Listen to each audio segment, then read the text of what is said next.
So that's Math Studies, paper 2, and this is a question that comes from the paper of May 16, question 2, which is about series and sequences. Prachi is on vacation in the United States. She's visiting the Grand Canyon. When she reaches the top, she drops a coin down a cliff. The coin falls down a distance of 5 meters during the first second, 15 meters during the next second, 25 meters during the third second, and continues in this way. The distances that the coin falls during each second forms an arithmetic sequence. So this is going to be about sequences, and they are telling already, well, this one is arithmetic. I can see the values 5, 15, and 25. Question A, write down the common difference, D, of this arithmetic sequence. So it's always good to draw, and this is the coin, goes down, and I have two sets of values. One is the time, the second, the first, the second, the third, second, and so on. And the second one is the distance is falling. It's going to be meters. The first second is 5, the second is 15, the third 25, and so on. So what is the D in arithmetic sequence? What is the value that you keep adding when you go from one term to the next one?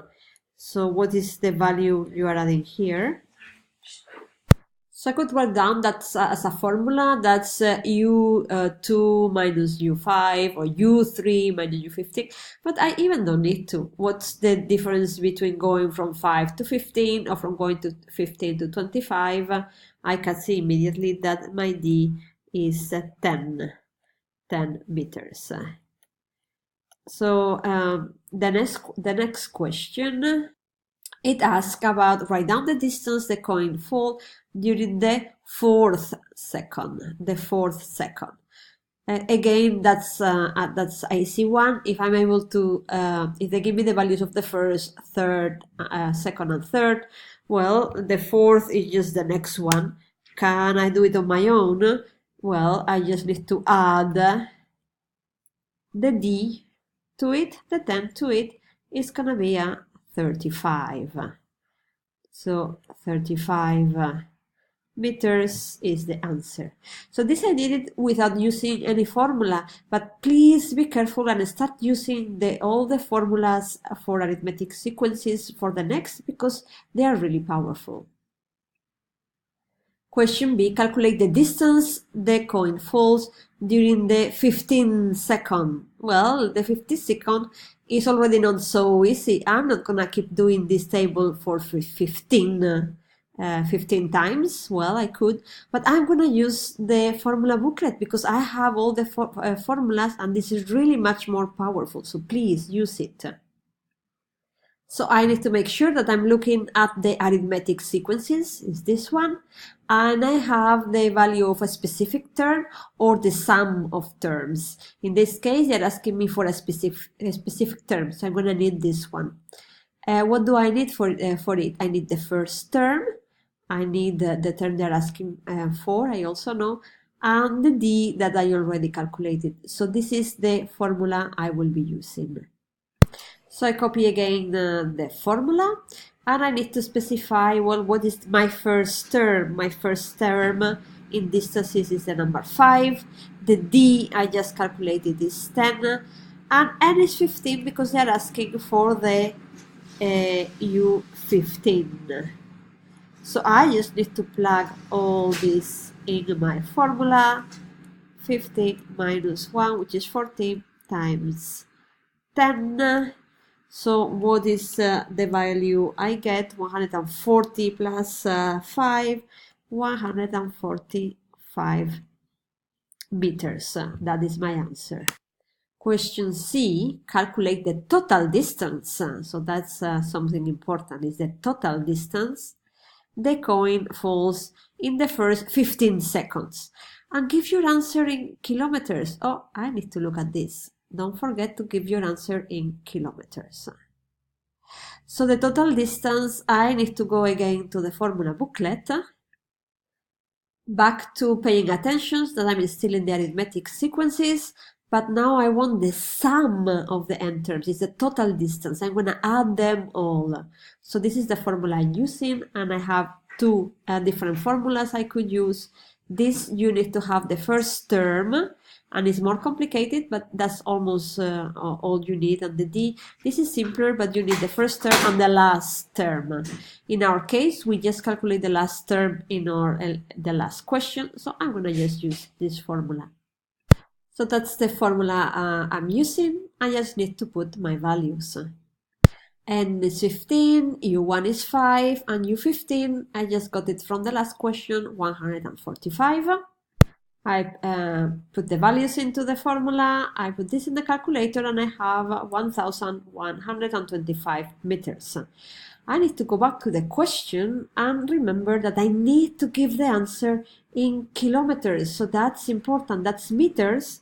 I need to go to kilometers. What do I need to go from meters to kilometers? I need to divide by 100. So that makes 1.125 kilometers. But then I apply the three significant figures. 3 is enough. It's going to be 1.13 kilometers. That's my answer. Pachi drops the coin from a height of 1,800 meters above the ground. Calculate the time to the nearest second the coin will take to reach the ground. So that's a difficult question. Here we know the distance is gonna fall till the end. It's gonna fall the 1,800 meters, but how long is gonna take? What's the time? Also remember, I need to have this to the nearest second. So if I go back here, the idea is, well, I know the distance, but I would like to know the time here, the n. I'm asking for the n value. So I go again to the sum of the n terms, and in this case I know this value. This is the 1,800 meters. Which formula should I use, this or that?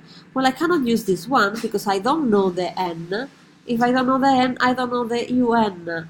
So what about this one? Well, I don't know the n. This is what I need to find out, but it's based only in the first term that I know and the d that I know too. So that's the formula I'm going to be using. So the coin obviously will go all the way down. That's the formula I'm going to use. And what are the values I know? I know the total distance. I start with U1 is 5 and D is 10. I know the total distance, n divided by 2, I don't know. This is 2 times 5, and here I'm going to separate n times d, is 10, 10n, and this part is minus d minus 10. So I need to do a little bit of algebra here. 10 with this minus 10 goes, so I have 10n multiplied by n times 2 is 10 divided by 2, n squared, n times n, and now I isolate the n.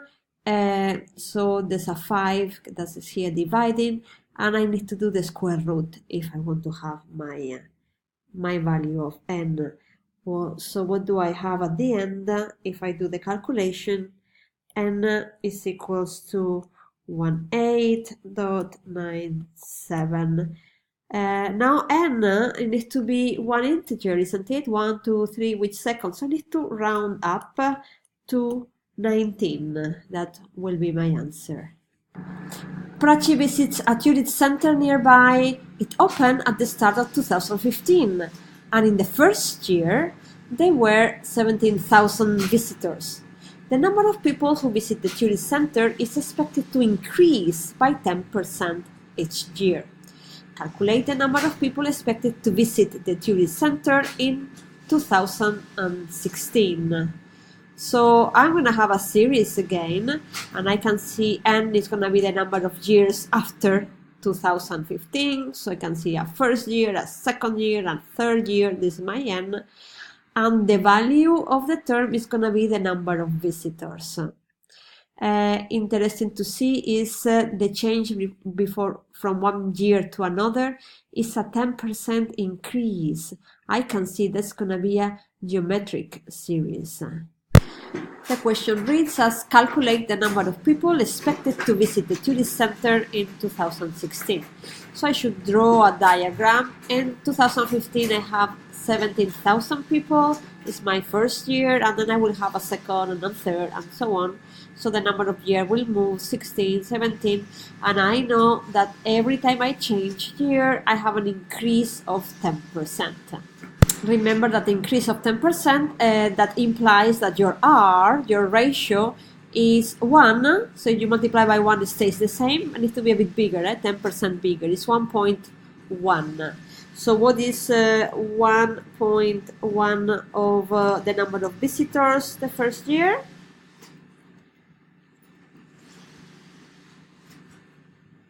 That's 18,700. The last questions calculate the total number of people expected to visit the tourist center during the first 10 years. The total number during the first 10 years. Well, the total number is telling me I'm not looking for a specific year, but the sum of all of them. I need to go to the formula booklet, but this time I'm looking at a geometric sequence, because every time I change year, I'm multiplying, I'm not adding, I'm multiplying a value, my R, my 1.1. I'm interested in the sum, so I'm going to use this formula for this. In both forms are very similar. I need to know the first value that I know, the 17,000, and the n that I also know is the number of years, the 10 as a number of years. So I write down the formula of the total sum, and I need to plug the values. The first value is 17,000, the R is 1.1, the n, the number of years, is 10. I put all the values in the equation. I put this in the calculator, and I have the answer as 10 is to 70936.